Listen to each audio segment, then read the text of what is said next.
Siti Halimah itu luar biasa saja.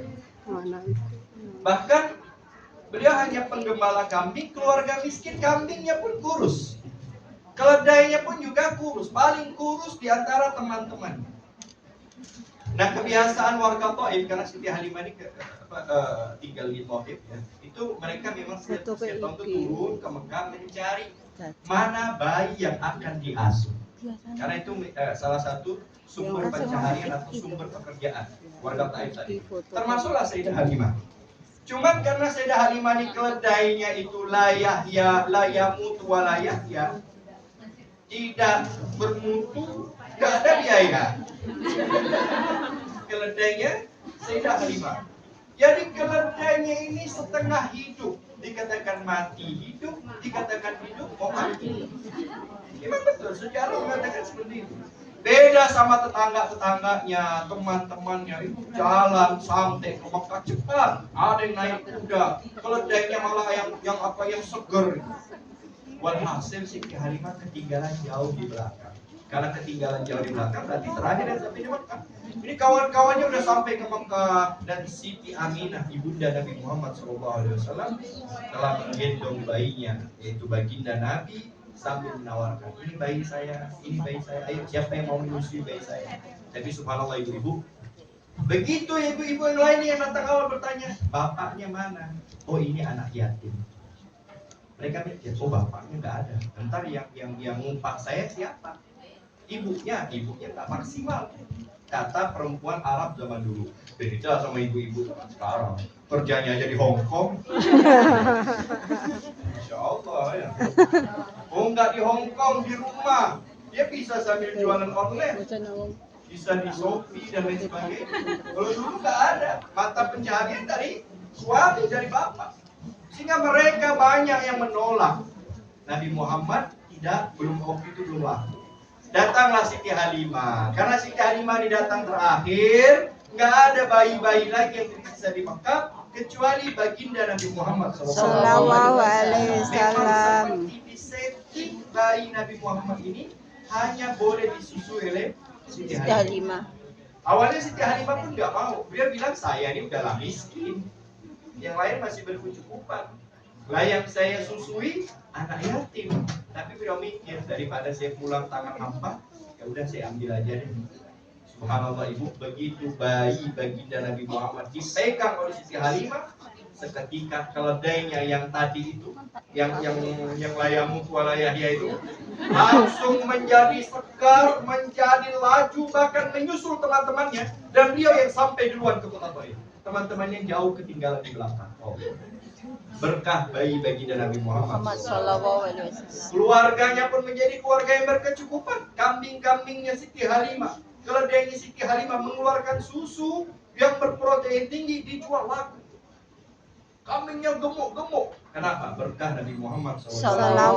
Jadi walaupun Nabi Muhammad itu kecil tidak bersama ibundanya, Allah yang menjaga. Jadi kalau kita berbicara tentang Nabi Muhammad itu Masya Allah, karena ini bukan temanya, intinya Nabi Muhammad itu berat ujiannya. Ya, beliau ditinggal ibunya umur 6 tahun, lalu 8 tahun ditinggal kakeknya, hidup bersama pamannya Sayyidina Abu Thalib dengan hidup serba ala kadarnya, ya. Lalu tibalah lagi beliau diangkat menjadi nabi, mendapatkan permusuhan, mendapatkan perlawanan, sampai diusir dari kampung halamannya. Luar biasa baginda Nabi SAW, tapi beliau bayaran atas kesabaran beliau diangkat menjadi manusia yang paling mulia di sisi Allah. Jadi hukum Allah itu begini. Gak ada ceritanya orang yang dekat dengan Allah, orang yang dekat dengan Nabi Muhammad hidupnya biasa-biasa, gak ada. Itu bukan rumus Tuhan.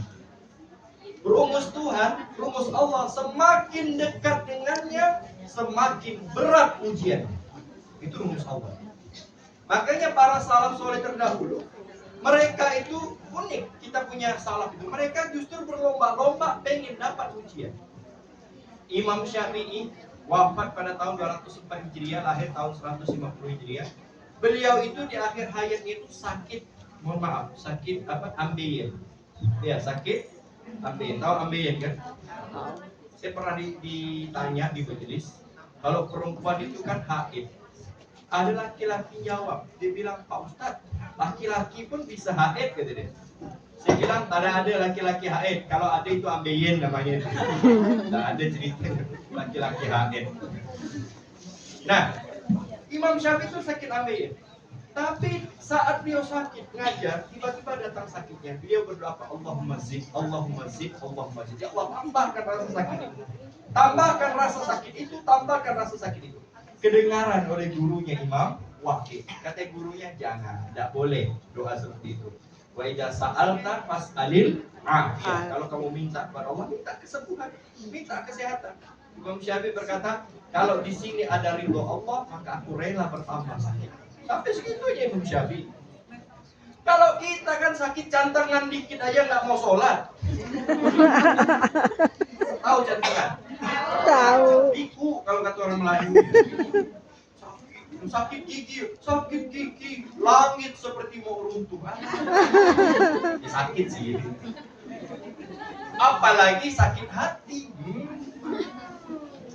Langsung mencelat. Beliau sakit ambeien, tetap sholat. Bagaimana salaf dari sahabat dulu deh. Bagaimana Sayyidina Umar bin Khattab itu ditusuk saat sholat subuh oleh Abu Lu'lu' al-Majusi. Sholat subuh dulu tuh belum ada lampu. Kalau sekarang kan ada lampu sholat, Masya Allah, ada AC-nya, karpetnya, sejadahnya juga wangi, ya kan, bersih. Malah di kota-kota gede itu yang masjidnya nggak ada AC nggak laku. Yang dicari AC-nya dulu. Sama seperti Ramadan kemarin, tempat saya itu kalau Ramadan, mereka kan kalau malam kan ada tilawatul Quran, ya kan, lomba-lomba baca Quran. Tapi itu dilihat dulu, ada AC-nya kan? Kalau ada AC plus ST dan gorengan, ada air kelapanya, ya kan? Tambah lagi ada kursi guru ngaji, ya kan? Oh betah itu, satu malam 1 juz, 2 juz, 3 juz, betah itu. Saya pun betah. Tapi kalau cuma ST, kipas, kue cucur, bloda, kue lapis, dalam hari 5 lembar, 6 lembar. Apalagi cuma kipas, air aqua gelas. Mari 2 lembar, 3 lembar. Jadi membaca menurut fasilitas. Orang dulu enggak ada lampu. Apalagi AC, kipas aja enggak ada. Beliau saat sholat subuh gelap ditusuk sampai keluar isi perutnya, tetap melanjutkan sholat. Sayyidina Umar bin Khattab yang dikatakan paling tegasnya manusia sampai mendapatkan julukan kuflu jahannam. Umar bin Khattab itu julukannya kuflu jahannam. Apa kuflu jahannam itu? Gemboknya neraka jahannam. Karena selama beliau hidup fitnah nggak ada. Fitnah nggak ada. Luar biasa. Tapi tetap setan aja ketemu Umar bin Khattab, setannya lari. Kalau kita ketemu setan, kitanya yang lari. Betul apa tidak? Betul. Betul apa tidak? Betul. Sama, saya juga gitu. Saya ketemu setan, saya yang lari. Pernah dulu di pondok kami itu ada santriwati kesurupan. Saya ini nggak paham ilmu gini, nggak paham ilmu apa. Ruqyah tuh nggak paham ya. Apa yang mau saya baca? Ini bingung saya. Jadi saya bilang gini sama santriwati kesurupan, setan, kamu itu cemen, beraninya ganggu anak kecil. Kamu keluar nih, lawan saya. Tak tunggu di rumah. Waktu itu istri saya lagi pulang kampung di Pemalang. Langsung sembuh orang itu. Setannya keluar. Saya bilang tunggu di rumah. Itu kejadian malam Jumat. Selesai dari kamar itu sampai subuh nggak pulang-pulang ke rumah. Iktikaf di masjid. Santri bilang, tapi nggak istirahat di rumah. Pengen iktikaf di masjid. Padahal nama hati, setannya nunggu di rumah. Setannya menjawab, emang setan hari-hari ini. Saya tunggu-tunggu nggak datang. Itu Umar bin Khattab. Umar bin Khattab itu, Masya Allah, tegas, tapi tetap sholat. Beliau ketika mendengar ada rakyat yang kelaparan, beliau memikul sendiri gandum dan nggak mau dibantu oleh orang lain. Bagaimana Sayyidina Ali bin Abi Thalib? Beliau itu dipukul kepalanya sama Abdurrahman bin Muljam, tokoh Khawarij. Tetap melanjutkan sholat subuh dan beliau dipukul saat sholat subuh. Bagaimana sahabat-sahabat yang lain dalam keadaan sakit? Sayyidina Ali bin Abi Thalib, beliau saat sholat, saat perang itu dipanah pakai panah yang berkarat. Kata dokter, waktu itu belum ditemukan obat bius. Anestesi belum ditemukan. Wah Imam, ini harus dioperasi. Dan Anda harus kami pegang. Karena ini harus dicampur, dijahit, dibakar dan sebagainya. Oh, nggak perlu. Cukup saya sholat. Saat saya sholat, langsung kerjakan operasinya. Benar nih, Imam, benar. Beliau pun sholat, Allahu Akbar. Dokter langsung melakukan operasi. Dicopot anak panahnya itu, dibersihkan, dijahit, dibakar. Beliau tidak merasakan sakit sedikit pun. Selesai sholat, beliau bilang apa? Sudah selesai operasinya. Oh. Lalu ada salah satu sahabat, namanya Abdullah bin Tolha. Beliau sama, saat perang kena panah di pahanya. Kata dokter, ini harus dipotong, diamputasi. Dan Anda harus kami pegang karena dipotong. Apa beliau bilang? Gak usah dipegang, biarkan saya sholat, lakukan operasi yang saat saya sholat. Beliau pun sholat, Allahu Akbar. Dokter langsung operasi, dipotong, digergaji dan lain sebagainya. Saya nggak tahu dan dijahit. Dan beliau tidak merasakan sakit sedikit. Setelah sholat, beliau berdoa, Alhamdulillah ya Allah, Engkau telah memberikan aku 2 kaki, Engkau ambil 1, Engkau biarkan 1. Oh, sahabat Abdullah bin Tolha. Kita sholat, nyamuk lewat.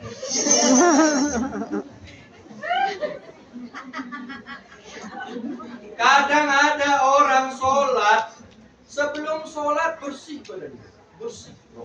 Tapi saat sholat, tiba-tiba gatal-gatal.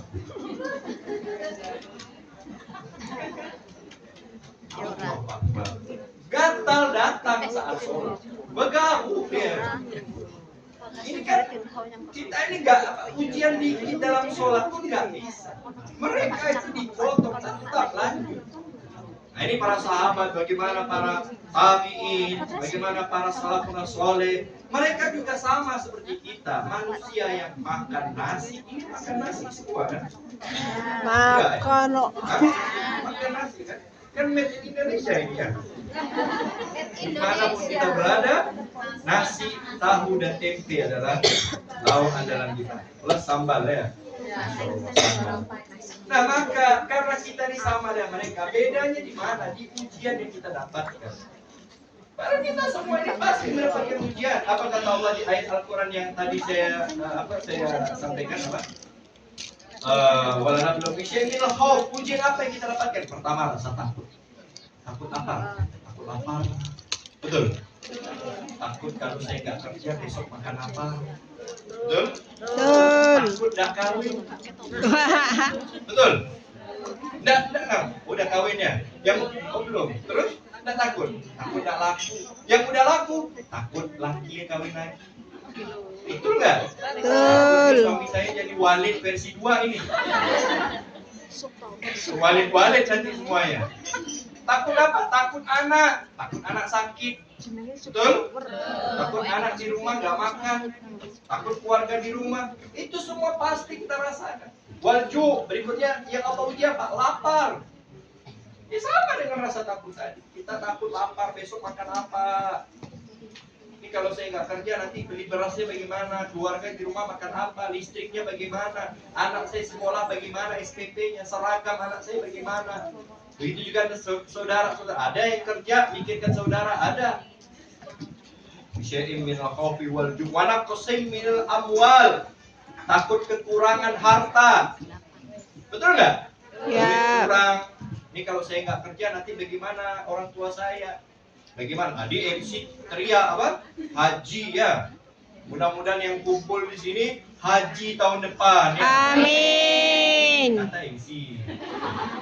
Saya mau juga. Ya udah kita nggak usah pulang lah ya. Sampai tahun depan biar haji ya. Amin ya Rabbal Alamin. Maka kita mikir ya, dengan pendapatan kita bagaimana kalau maksa? Memang haji bagi yang mampu. Semuanya pengen haji. Tapi kan kita mikir juga kan. Ya ada lah yang bismillah karena Allah ada. Sebagian orang yang tawakalnya kuat. Tapi ada orang yang mikir-mikir. Takut, ada rasa kekhawatiran. Ini kalau saya maksa haji, ntar keluarga bagaimana? Orang tua di rumah di Indonesia bagaimana? Anak saya bagaimana? Ya, dia sakit bagaimana? Tidak bisa dipaksakan kecuali kalau mau haji pakai galon. Tahu? Kemarin rame di Indonesia itu. Ada haji pakai sepeda, ada haji jalan kaki. Nggak tahu udah sampai mana itu lagi. Hah? Udah sampai ya? Singgah di Hongkong ya, Bu? Muter kemana? Ada yang sampai, ada. Ini 1, 2, 3 orang ada. Ya. Tapi apalagi yang pakai naik galon itu, sampai Suramadu udah tenggelam. Pakai galon, Masya Allah. Itu kan ada kekhawatiran di dalam diri kita. Apalagi dalam ayat yang lain, Allah berfirman apa? Wa khuliqal insanu halu'a. Wa khuliqal insanu, dan diciptakan manusia itu penuh keluh kesah. Kita tuh suka ngeluh. Betul nggak? Begini kan posting di Facebook, celaka punya suami. Istri capek-capek kerja di Hongkong, suami di rumah malah main judi online. Apa namanya itu? Tak tahu saya. Slot. Allah, slot. Tahu ibu-ibu nih. Judi slot. Apa jengkoi, tak tahu apa istilahnya itu. Atau dijadikan status dan lain sebagainya. Kita manusia yang mengeluh.